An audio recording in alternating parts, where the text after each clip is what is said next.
Sabay-sabay natin alamin ang mga kaganapan na nangyayari sa ating bansa.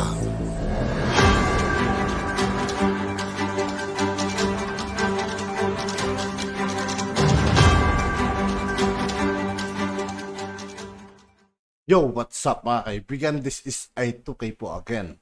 Ngayon, nandito naman ulit tayo sa channel ni Pinas News Insider. Dito naman ulit tayo magbibigay ng komento at reaksyon. Pero bago ang lahat ng yan mga kaibigan, sa lahat ng hindi pa nakasubscribe kay Pinas News Insider, mag-subscribe na po tayo. At huwag nyo rin pong kalimutan mag-subscribe dito sa aking channel. Simulan na natin mga kaibigan. Let's go!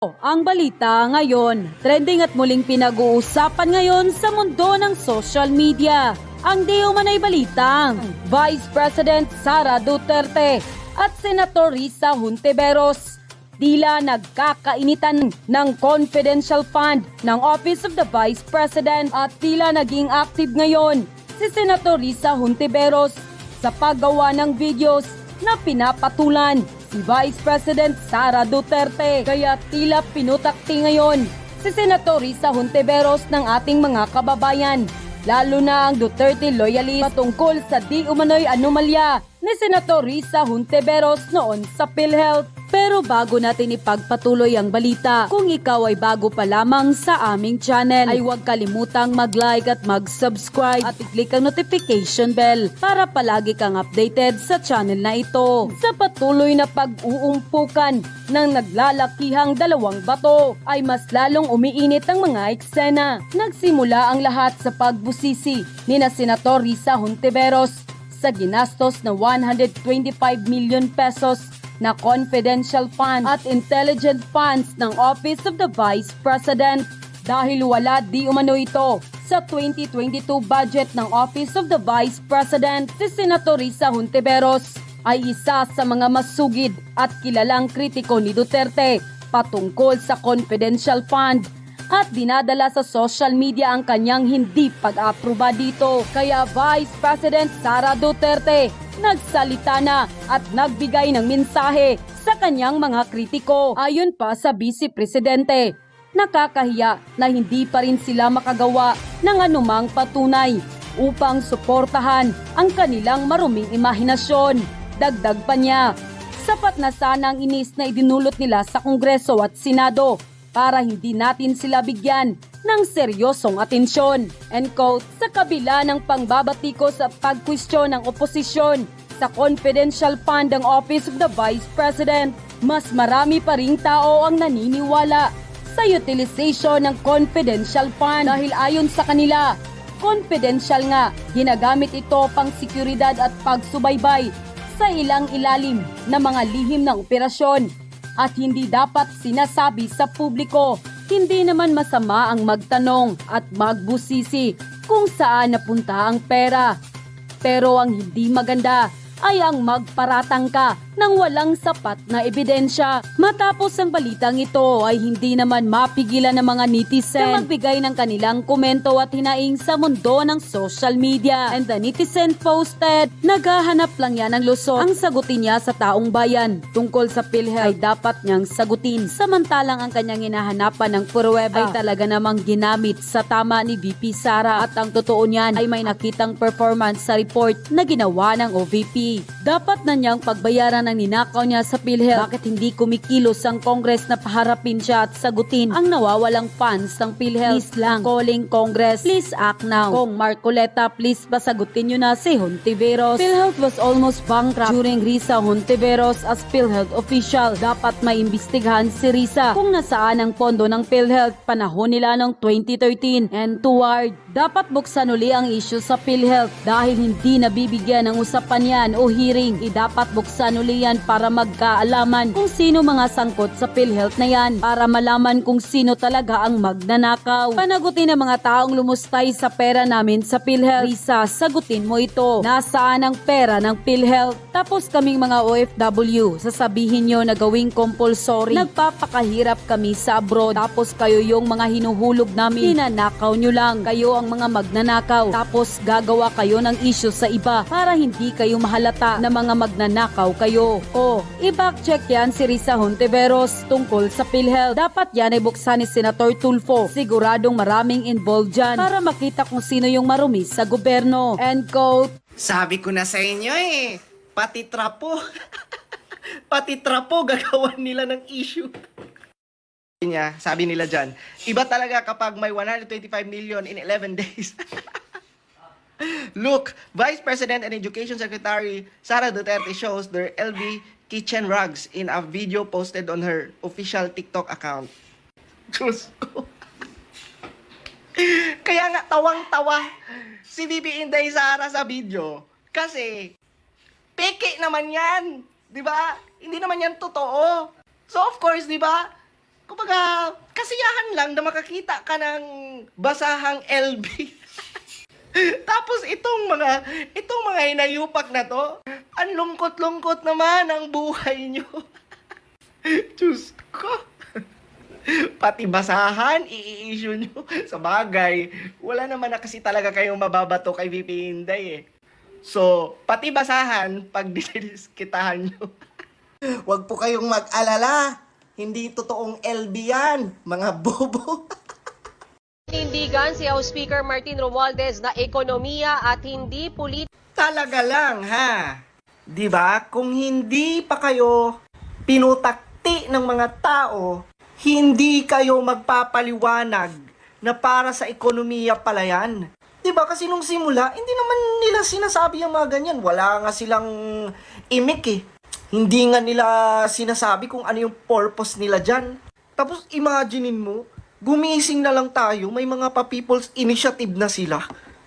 Diba? Kung hindi pa kayo binulabog, diba, ng mga tao, kung hindi pa nag-inisyatibo ang mga Duterte na pumalag at questionin, diba, yung mga pinaggagawa nyo, babaliwalain nyo lang ito lahat.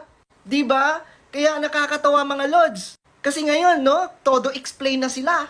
Dapat nung simula pa lang, pinaliwanag nyo. Hindi simula pa lang, under the table na kayo, mali na yung simula nyo Papaano magko-cooperate ang mga tao kung binabayaran nyo kapalit ang pirma?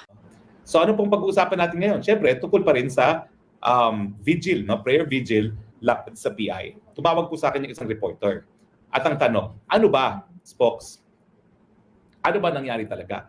Ito ba'y tutol lamang sa PI o ito ba ho ay tutol kay Presidente Marcos? Alam niyo, naging sagot ko, malinaw naman po naging talumpati ni PRRD kahapon. No? Hindi siya tutol sa PI. Kung yan ay sasang-ayunan ng taong bayan, hindi siya tututol. Pero tututol lamang siya kung ang PI ay magpapahaba ng termino ng nakaupong presidente. Doon talaga, sabi niya, kinakailangan you have to reckon with my objection. So ayaw niyang gagamitin ng PI para pamamaraan na mapahaba ang termino ng mga nakaupo na sa pwesto ngayon. Dahil alam naman natin na yung tatay ni PBBM, para nga manatili sa posisyon ng 20 plus years, binuwag ang ating saligang batas na 1973 Constitution at talaga namang sinarado ang Kongreso at talagang naging isang diktador. No? At kahapon nga pala, duninita natin yung anniversary ng People Power. No? Hindi na po natin mabubura yung People Power Revolution. Yan po ay kasaysayan na. Yan po ang mangyayari kung ang taong bayan ay napupuno na dahil ang gobyerno, imbis na manilbihan sa taong bayan, nagpapasasa lang at nagpapayaman. Kaya kayong mga nasa Malacanang, huwag kayong makakalimot sa kasaysayan kapag kayo naging full-time na puro kayamanan na lang ang inaatupag, hindi po malayo na baka maulit muli ang EDSA. Dahil ang taong bayan, meron pong hangganan ang pasensya. So balik po tayo sa tanong ng reporter, ano ba ang totoong intensyon ng mga prayer vigil sa PI? Well, malinaw naman po, no? Sabi ni Presidente kahapon, at medyo malamig ang ulo ng aking dating amo, talagang tututo lang siya sa PI na magpapahaba na mga termino. Otherwise, kung hindi naman po yan ang intensyones, wala namang bagay na hindi dapat mabago. No? Talaga i-consider niya na po pwedeng mabagong saligang batas kung ganyan. Pero ang tanong ng susunod ng reporter, ano ba ang tingin nyo dito sa PI? Ipatutuloy pa ba yan? Ngayong meron ng parang nagkaroon ng kasunduan ng Senado at ang Kamara. Well, wala pa pong kasunduan. Kasi ang sabi nila, virtually identical yung resolution na dinidiscuss ngayon sa Senate at saka sa House. Malaki pong pagkakaiba. Kasi dun sa resolution ng House, wala pong binabanggit na ang botohan ay separately pa rin. So, may posibilidad na pupursigihin ng Kamara na voting jointly at mawawala ng boses ang Senado.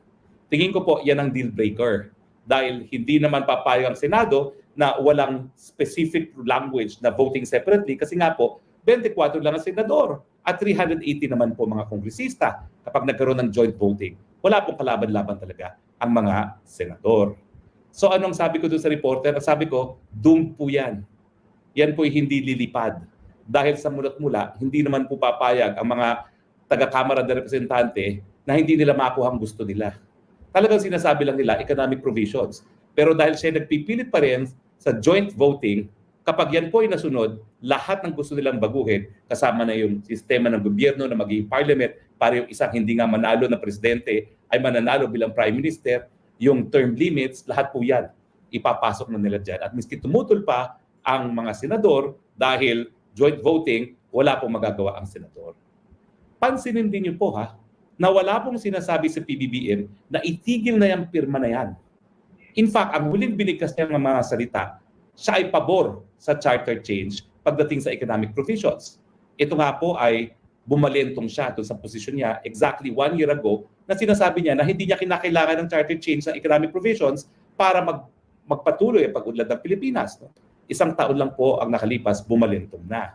So anong basa ng mga kongresista dyan? Abay, ang basa ng kongresista dyan, baka merong basbas nga po ang PBBM doon sa pamamaraan na isinusulong nila ang charter change.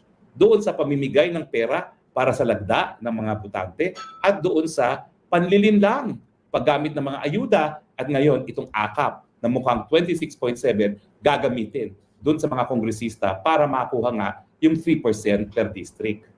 Habang hindi po nagsasalita ang ating presidente, natutol siya sa ganitong mga pamamaraan, habang sinasabi niya na siya isang ayon sa charter change sa economic provision, ang basa po ng mga kongresista dyan, abay suportado ng presidente at kanyang insan na magkaroon ng charter change kahit ano pa ang pamamaraan na gagamitin nila. So yan po ang katotohanan. Kaya po kinakailangan magpatuloy ang mga video rallies laban sa PI. Dahil una-una, hindi pa po yan inuurong ng Kamara de Representante. Hindi nga nila inaamin na sila yung nasa likod niyan eh. Nahuhuli lang sila sa pamamagitan ng mga pictures, di ba? O ngayon, dati wala talaga silang kinalaman. Naglumabas ang picture, facilitators lang daw sila. Pero inaamin naman ng mga onyate na nasa likod ng pirma na importante talaga ang papel ng Kamara kasi hindi nila makukuha yung 3% per legislative districts kung hindi talaga gagalaw ang mga kongresista.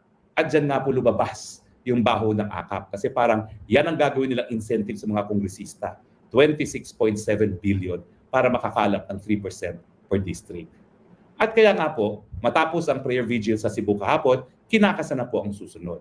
Hindi ka pa po pwede kung saan sabihin kung saan ang susunod, pero meron na pong mga 1, 2, 3, 4, 5, 6, 7 pa na mga syudad na nag-uunahan para mag-host ng susunod na rally, prayer vigil laban sa PI. In other words, ang sagot ko po doon sa reporter, ito po ngayon ay tutol lamang sa PI. Pero siyempre po, dahil ang motivasyon ng PI ay para pahabain ang termino, para mabaliwala ang transparency, mabaliwala ang accountability, paggamit ng kaban ng bayan para kumalab ng mga dagda, paggamit ng mga programa ng gobyerno para linlangin yung mga tao na pumirma. Hindi lang po ito laban sa PI, ito rin po ay tinataguyod ang transparency, ang accountability at ang peace and order. Dahil alam niyo naman, yan lang ang pinangako ng ating dating presidente Rodrigo Roa Duterte, no?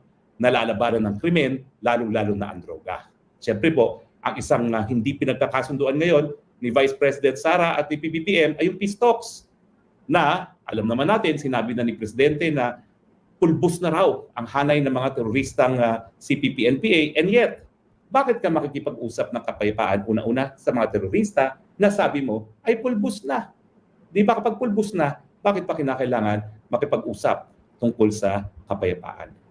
So sa madaling salita, tuloy po ang mga prayer vigil rallies laban sa pirma dahil tayo po ay tutol sa paggamit ng salapi para bumili ng lagda, sa paggamit ng mga programa ng gobyerno sa panlilinlang para makakalap ng pirma dyan sa PI na yan, dahil the Filipinos are not for sale at dahil po tayo po ay sinusulong ang transparency at ang accountability sa panig ng gobyerno, lalong-lalo na sa paggastos ng pondo na galing sa kaban ng bayan.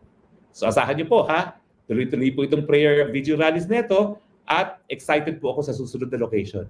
Magugulat kayo, mawiwindang kayo kung malaman nyo kung saan ang susunod na prayer vigil rally. Papasukin po namin ang mga lugar ng mga kalaban. Okay, agree ba kayo? Disagree? Tignan natin ang mga punto de vista ng ating mga viewers. Si Melds Morandarte, Attorney Spox, maraming salamat sa malasakit mo sa ating bayan. Salamat din sa patuloy mong pagsuporta sa ating mahal na Tatay Digong. Medyo cool po si Tatay Digong, no? Ang sabi ng marami, bakit ikaw naman, Harry Roque, mainit na mainit kahapon? Si Tatay Digong mukhang cool na cool. Ewan ko nga ba ho, hindi kami nagtutugma, no? Para kaming good cop, bad cop, at ako yung bad cop kahapon at siya yung good cop, no? Arzilia Zenea, good evening po. Attorney Harry Roque, grabe po saludo ko po sa speech niyo kagabi. God you at ingat po kayo lagi. Ako naman po yung talagang tunay na Kristiyano. Hindi ko po pinaghandaan yung dasal na yun kagabi. Yan po yung nanggaling talaga sa aking puso. At yan talaga ang hiningi ko sa ating Panginoon. Na sana po, basbasan niya ng Holy Spirit ang ating Pangulo nang mauna sa kanyang pag-iisip ang kapakanan ng ating bayan. Mary Gold, Attorney Roque, very powerful po speech and prayer niyo kagabi. Maraming salamat po. Thank you for standing up for the truth and for your love of the Philippines and the Filipino people. Mabuhay po kayo. Maraming salamat po. Nakakatabahan naman po yan ng puso. Annabel Calungsod Ansari, magandang gabi, Attorney. Kamusta po kayo dyan sa Cebu? Ito po, busog na busog. Hindi na makatayo sa busog. Maraming salamat po kay Councilor Mabati. Darlene D, Attorney, ano po sa opinion nyo sa Korean firm Miro replacing Smartmatic? Will appreciate your comment. Well, mukhang hindi po maganda ang reputasyon ng Miro ito, ha? Kaya kinakailangan bantayan po natin yan. Baka mamaya, nagpalit lang tayo ng brand, pero nandyan pa rin ang Electronic Garci. Ako po yung unang-una nagsampa ng kaso laban sa Smartmatic sa Korte Suprema. At kayong mga taga Cebu, ito po ang dahilan kung bakit the night before ng oral arguments laban sa Smartmatic, abay, bigla na lang nag-ring ng doorbell ko sa bahay ko sa Quezon City, ang ama ng aking BFF Gwen na si dating Congressman Pablo Garcia. At yun nga, nag-ring siya ng bell at sinabi niya, gusto ko din makausap to give you pointers about the oral arguments against Smartmatic the following day. Kaya nga po si BFF Gwen po, hindi pa nakakarating sa bahay ko sa Quezon City, pero yung ama niya ay nakarating na po nung night before the oral arguments against Smartmatic. So pag-aaralan po natin yan, Darlene D.